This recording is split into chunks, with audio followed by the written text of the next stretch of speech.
இதுவரை பாண்டியர்கள், தேவர் சமூகம், முக்குலத்து சமூகம் அவர்களாக அடையாளப்படுத்தப்பட்டதை நீங்கள் மறுக்கும் போது தேவையில்லாத இறுக்கங்களை, நெருக்கடிகளை உருவாக்குறீங்களா? இல்லையா, வரலாற்றில் அப்படி எதுவுமே இல்லையே.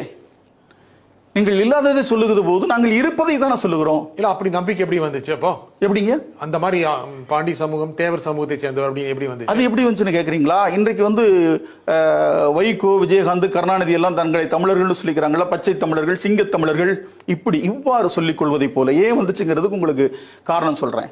நாயக்கர் ஆட்சியில் பாண்டிய நாட்டில் பாளையப்பட்டு முறை 72 பாளையங்களாக நாயக்கர் ஆட்சியில் பாண்டியராட்சியை வீழ்த்தி அங்கு பாளையப்பட்டுகளை பிரிக்கிறாங்க. அப்படி பிரிக்கிற போது பாளையப்பட்டுகளை ஆண்ட நாயக்கர்களும் தங்களை பாண்டியர்கள் சொல்லிக்கிறாங்க. நீங்க இப்ப எங்களுக்கு எட்டயபுரம் சமஸ்தானம், என்னுடைய ஊர் கழுகுமலை எல்லாம் அடங்கி இருக்கிறது. கழுகுமலை கோயிலே எட்டயபுரத்தினுடைய அந்த எட்டப்பனுடைய வாரிசாக இருக்கக்கூடியவருடைய பேரே தங்கராஜ பாண்டியன்னு போட்டுக்கிறாரு நாயக்கர். இன்றைக்கும் தெலுங்கு பேசுறாங்க. இப்படியாக பாண்டிய நாட்டை ஆண்ட கட்டபொம்ம நாயக்கன் போட்டுக்கிறாரா, வீரபாண்டியன் போட்டுக்கிறாரா, கட்டபொம்ம நாயக்கர். இப்படி பாண்டியர்களுடைய அடையாளத்தை தெலுங்கர்கள், அந்த பாளையப்பட்டுகளை ஆண்ட தெலுங்கர்களும் போட்டுக்கிட்டாங்க. அவர்களோடு இணைந்து பாளையப்பட்டுகளை நிர்வாகம் செய்த மறவர்களும் அங்கே தங்களை பாண்டியர்னு சொல்லிக்கிட்டு இருக்காங்க. அதனுடைய வெளிப்பாடு தான். இப்ப நாங்க என்ன சொல்றோம்னா, நீங்கள் பாண்டியர் என்று சொல்லிக் கொள்வதில் எங்களுக்கு எந்த சிக்கலும் இல்லை. யார் வேண்டுமானாலும் பாண்டியர் என்று சொல்லிக்கோங்க. எந்த மொழி பேசக்கூடியவர்கள், இனம் பேசக்கூடியவர்கள் சொல்லிக்கோங்க. ஆனால் மெய்யான பாண்டியர் மரபு என்பது அது மல்லர்கள் என்பதை நாங்கள் ஆய்வு ரீதியாக எடுத்தாண்டிருக்கிறோம். வீணான நெருக்கடிகளை, இறுக்கங்களை உருவாக்குது. அப்படி இல்லை. எங்கள் மீது அரிஜனன் என்றும், ஆதி திராவிடன் என்றும், தாழ்த்தப்பட்டவன் என்றும், தலித் என்றும், எஸ்சி என்றும் இழிவு முத்திரைகளை குத்தி எங்களுடைய முகவரியை அளிக்கிற போது அதையெல்லாம் துடைத்தெறிந்து விட்டு நாங்கள் எங்கள் குலதெய்வத்தை, நாங்கள் பாண்டியர்களை குலதெய்வமாக வழிபடக்கூடியவர்கள். எங்களுக்கு பாண்டியர் குலம் விவசாயம் என்று நில ஆவணம் இருக்கிறது. எங்கள் மரபை, எங்கள் அடையாளத்தை நாங்கள் சொல்லுகிற மொழிய இது யாருடைய அடையாளமும் இல்லை. அதை எந்த இடத்துல நாங்க தயாரா இருக்கிறோம். தென் மாவட்டங்களில் இறுக்கம் பல சமையல் நடந்துட்டு இருக்கு. இப்பொழுது கொஞ்சம் அமைதி நிலையால் கூட முக்கொருது சமூகத்திற்கும் பட்டியலின மக்களுக்கு வேண்டி சிக்கல் பல சமையல் நடந்துட்டு வந்திருக்கு.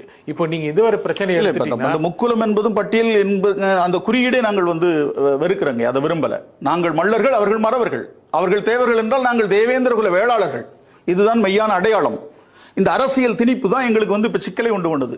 இல்லை என்றால் நாங்கள் பாண்டியராக கோலோச்சிய இந்த மரபு எப்படி வீழ்த்தப்பட்டதற்கு யாரெல்லாம் துணை நின்றார்கள் என்கிற ஆவணங்களையும் நாங்கள் தேடி திரட்டி வச்சுக்கிட்டு இருக்கிறோம். அதையும் நாங்கள் வெகு விரையிலே வெளியில பதிவு செய்வோம். ஆனா இது இப்பொழுது தென் மாவட்டங்களில் பெரிய நெருக்கடி உருவாக்குது. இந்த மாதிரி கருத்து போராட்டங்களே தேவையில்லாமல் இப்பொழுது இருக்கின்ற மனிதர்கள் மத்தியில உணர்வு பிரச்சனைகளை எழுப்பி தேவையில்லாத ஒரு சிக்கலை, நெருக்கடியை உருவாக்குது இல்ல? அப்படி இல்லைங்கய்யா. அதாவது அமைதி இருக்கிற சமூகத்தை நீங்க ரொம்ப உணர்ச்சி மயமா ஆகிட்டு இருக்கீங்க. அப்படி இல்ல. உணர்ச்சி இதுல என்ன உணர்ச்சி வசப்படுறதுக்கு என்ன இருக்குது? அறிவு வயப்பட்டு நிற்கிறோம். வரலாறு எமது வழிகாட்டி என்று சொன்னார் எங்களுடைய தேசிய தலைவர். வரலாறு எம்மை விடுதலை செய்யும் என்று சொன்னார் கியூபா நாட்டினுடைய விடுதலை போராளி ஃபிடல் காஸ்ட்ரோ. வரலாறு தெரியாத சமூகம் எழுச்சி பெற முடியாது என்று சொன்னார் புரட்சியாளர் லெனின். வரலாற்றை கையில் எடுத்தவர்கள் பாதுகாப்பாக உள்ளார்கள் என்று சொன்னார் அறிஞர் செசிலா மிலோசோ.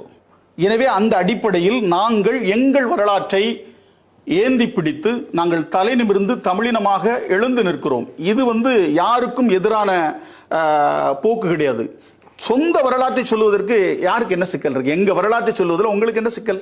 ஏற்கனவே சொல்லப்பட்ட வரலாறை நீங்கள் மறுக்கும்போது சிக்கல். சொல்லப்பட்ட வரலாறு என்பது எங்கே சொல்லப்பட்டிருக்கு? பாண்டியர் வரலாறு என்பது நிறுவப்பட்டது. என்னுடைய வரலாறு, மீண்டும் பாண்டியர் வரலாறு தடை செய்த போது அத்தனை பத்திரிகைகளும் பதிவு செய்கிறது, ஆங்கில ஊடகங்கள் பதிவு செய்கிறது. அதில் குமுதம், தீராநதி உலகளாவிய அளவில் தடை செய்யப்பட்ட நூல்களின் வரலாறு என்று ஒரு 5 பக்கத்தில் ஒரு கட்டுரை எழுதுகிறார்கள். குமுதம், தீராநதி. அதில் சொல்லப்பட்ட செய்தி என்பது, மீண்டும் பாண்டியர் வரலாறு பற்றி அவர்கள் பேசுகிற போது,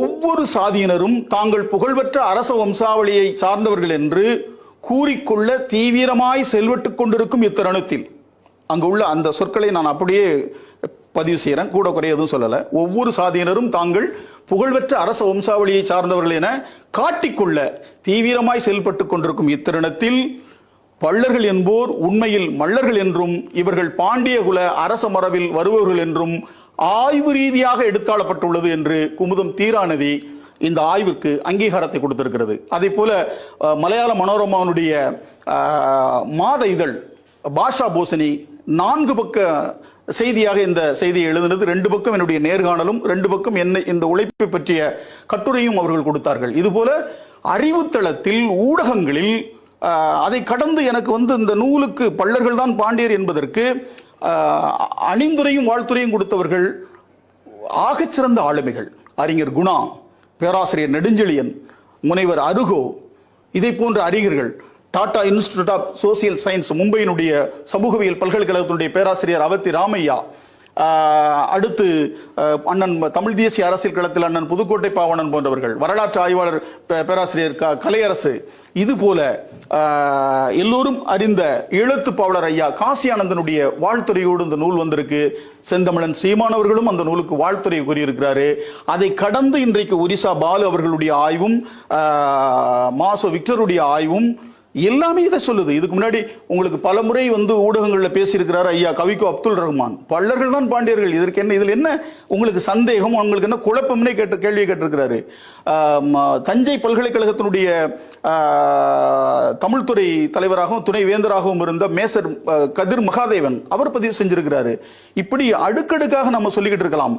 ஐயா பிரபஞ்சன் மல்லர் உருவான மன்னர் வரலாறு என்று கட்டுரை எழுதி பொதுவெளியிலே ஊடகங்களில் பதிவு செஞ்சிருக்கிறாருங்க. இது அனைவராலும் ஏற்றுக்கொள்ளப்பட்ட, அறிவு தளத்தாலும் தமிழ் தேசிய அரசியல் களத்தாலும் ஏற்றுக்கொள்ளப்பட்ட ஒரு வரலாற்று பேருண்மை. உண்மையை சொல்றதுல அண்ணன் திரும்ப திரும்ப சொல்றாரு. இது ஒரு மேடையில சொல்லல, பல ஆண்டுகளாக பேசி வருகிறார். உண்மையை சொல்லல கசக்கத்தான் செய்யும்னு. அது அப்படிதான் இருக்கும், போக போகத்தான் அது சரியா வரும்.